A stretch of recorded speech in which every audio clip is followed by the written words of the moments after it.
Hey, thanks for joining me. Before we get started, I'm just gonna wash up a few trays, show you how that's done real quick, and then we'll talk about the microgreens that I'm growing and why I'm growing more of what I am growing. So let me get started on those trays and get them cleaned up. Here I have a pump sprayer with, I guess there's about a gallon and a half or so of water left in that. I just have some bleach mixed in, just a few ounces of bleach to go with the water. And I've got some trays laid out here. Just gonna give them all a good little spray. Some bleach, some water. This will sanitize them. This is a very inexpensive way of doing it. You can use a hydrogen peroxide if you wanted to, like 3% hydrogen peroxide, but I use the bleach because it's readily available, it's inexpensive, and it works great. But feel free to use whatever you want to use.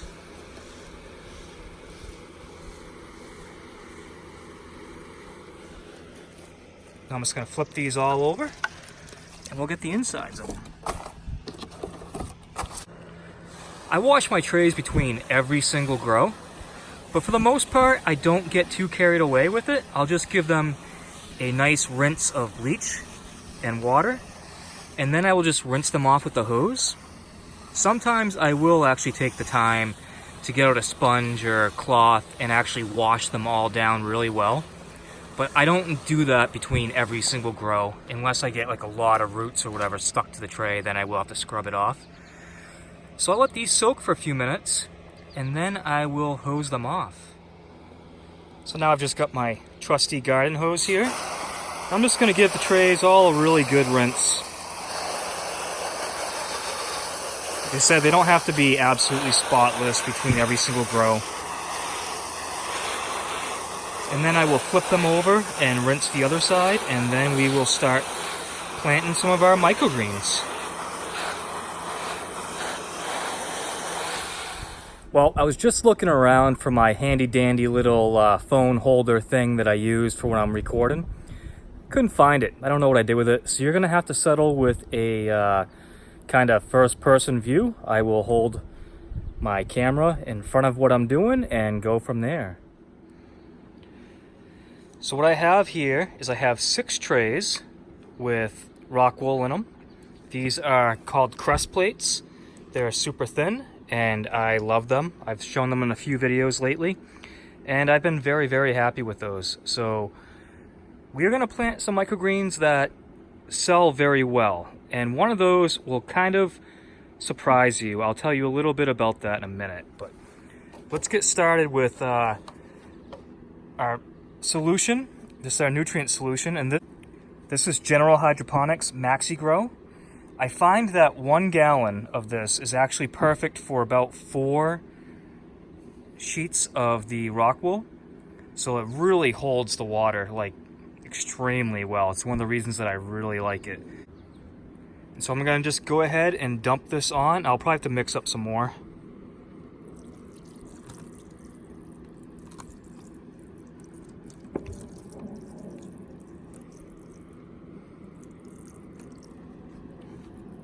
You don't have to be afraid to really put it to it.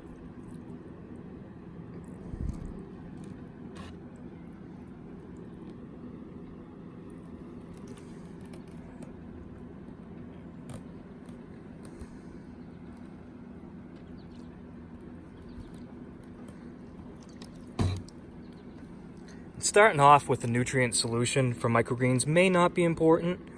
I have determined that nutrients, if you're not using soil, really is important, regardless of how some of you may argue with me. But I just use it all the way through if I'm growing hydroponically. I don't bother trying to grow with just water and then switching the nutrients.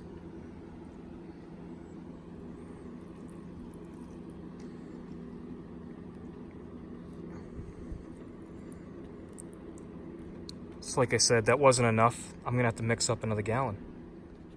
So this is the stuff I use, in case anyone's curious. Not for any particular reason other than when I was growing hydroponic full plants, which I still do in my hydroponics greenhouse, I was using this And I never tried a lot of different things, but it worked great. So I haven't really felt the need to try a lot of different stuff, but feel free to try whatever you like. I'm gonna put 1 teaspoon, I believe that is, in there. Yep, it's a teaspoon. Teaspoon. I'm gonna put just a smidgen more than that because that wasn't quitely a full teaspoon. Just go a little bit. That'll do it. Let's get this out of the way. Seal it up nice so moisture doesn't get in it. Now I'll be using my hose just to fill that up. I get a lot of questions about that, on whether or not I should be using hose right from my spigot to water my microgreens and such. And in my case, it's not a problem. I have a dug well. I live way out in the middle of nowhere, and I've tested my pH and it's great, and I've never had a problem with my microgreens due to my water. Now, if you live in the city or something, you have chlorinated water, you may not want to use that. I don't know. I haven't done that from experience, but I would think chlorinated water is probably not the way to go. All right, so let's finish soaking these up.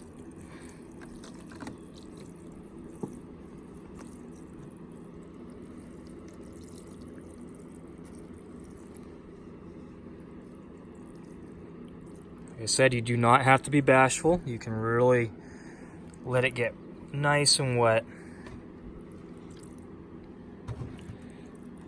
You will not have to water these while they're covered, and you actually won't have to water them for about 2 days after they've been uncovered. Works fantastic for water retention. Now the next thing I'm going to do is, with my hose set to mist, I'm just going to lightly mist all these trays with just regular water, and that will just help to make sure that none of these dry spots stay there. This little bit of added water with the nutrients won't hurt anything. Just make sure that I get nice even germination.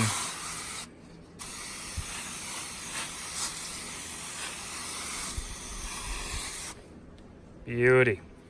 Now the first thing I'm going to plant is red garnet amaranth. I'm going to grow 3 trays of that.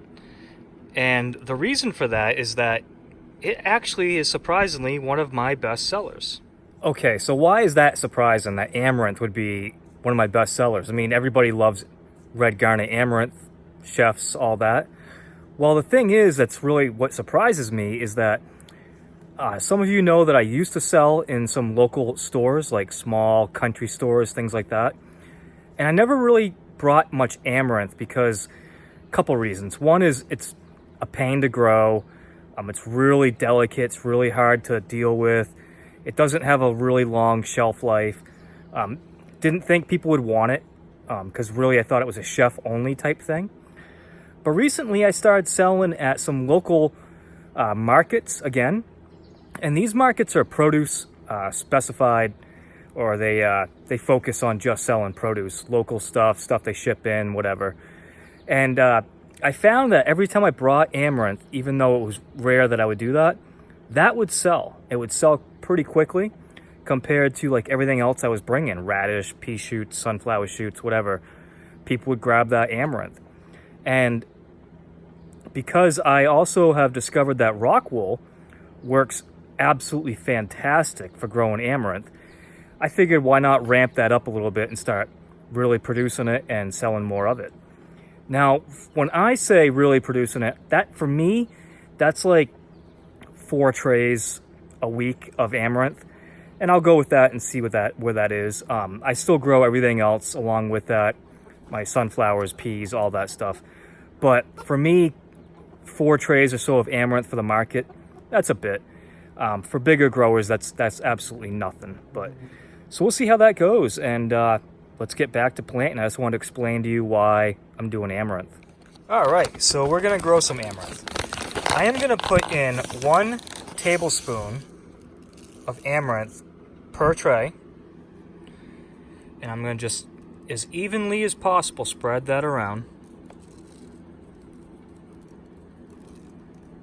This is something that putting it in some sort of shaker would really help out a lot. Just haven't done it. Maybe I will do that for one of my upcoming videos.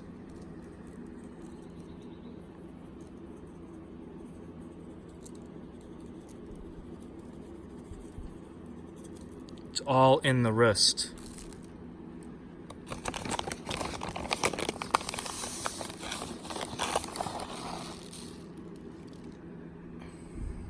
Tray 2.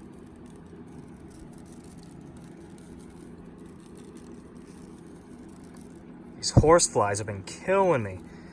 I've been walking around with one of those electronic swatters you've probably all seen before that work awesome, but can't really do that and do this at the same time. So here we are with horseflies everywhere.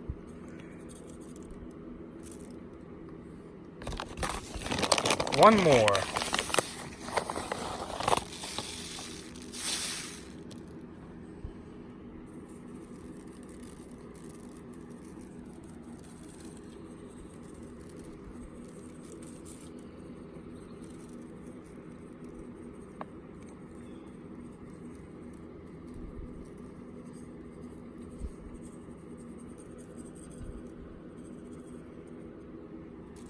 Voila, 3 trays of amaranth planted.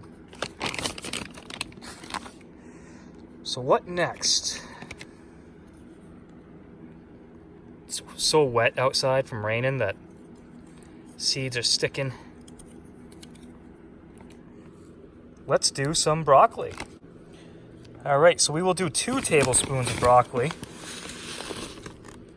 in 1 tray.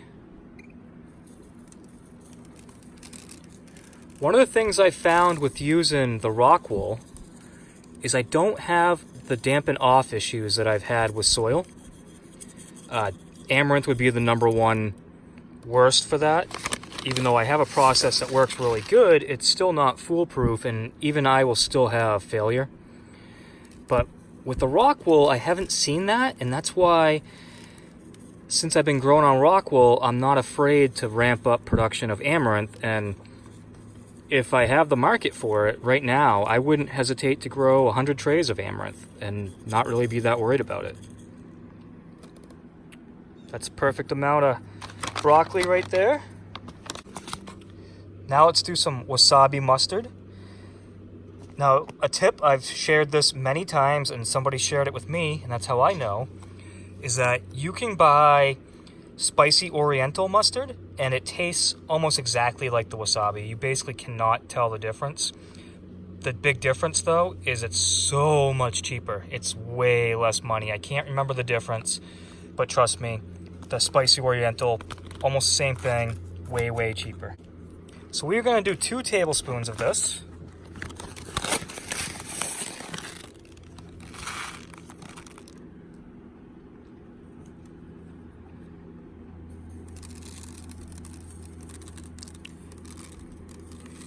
Those of you that are new to my channel and have never watched one of my videos, I am an affiliate for True Leaf Market, which is where I get all my seeds. I was a customer well before I was an affiliate, and if you are interested in buying from them, if you would look in the description and use my link to get there, I would greatly appreciate it. I earn a commission at no extra cost to you. It helps me out. If you appreciate my videos and you want to buy from them, use my link.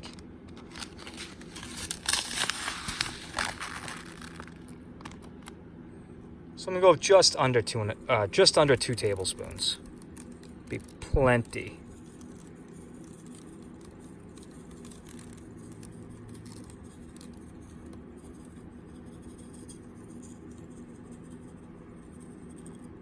Right, and the last one we will plant today will be red arrow radish.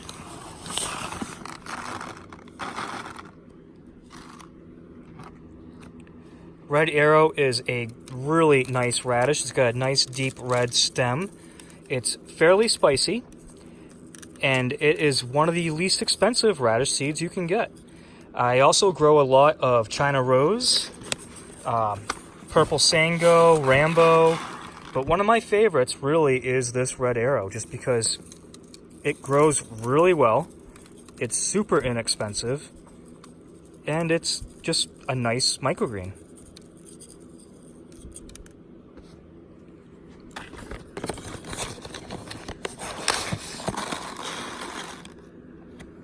So we're going to do 3 tablespoons of the red arrow radish.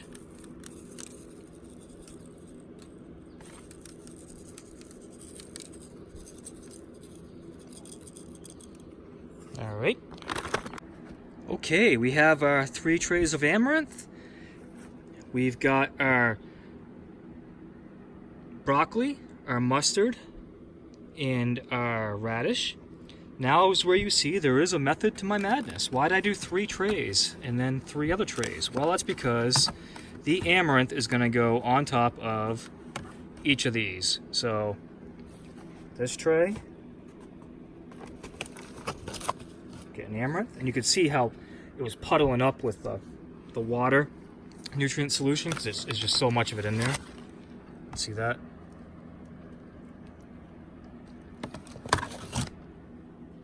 Unfortunately, with doing that one-handed with the camera, didn't work out so great, but yeah, you can really load on the nutrients. It's totally fine.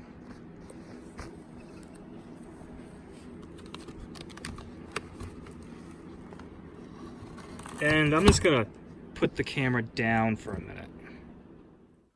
As I get ready to wrap up this video, let me just show you a little bit of what's going on with some of the stuff I planted recently. So here are those 6 trays that we just planted, with amaranth being stacked on top of each one, and then I have them domed off. This is a side of the Microgreens palace that gets the most sun, so those will actually get quite hot, and that's good for the amaranth. The other seeds down below, they'll do fine too. Here are some trays of amaranth that I recently grew. These are about 3 days, maybe 4 days old. You can see this one here, I had some uneven germination. That was my fault, not making sure that it was damp enough. And this area right here, normally when I see something like that with amaranth, I would be afraid that that's damping off. But what it actually was, it was just some late germination. So it's actually nothing wrong with that at all. It's going to come right into it.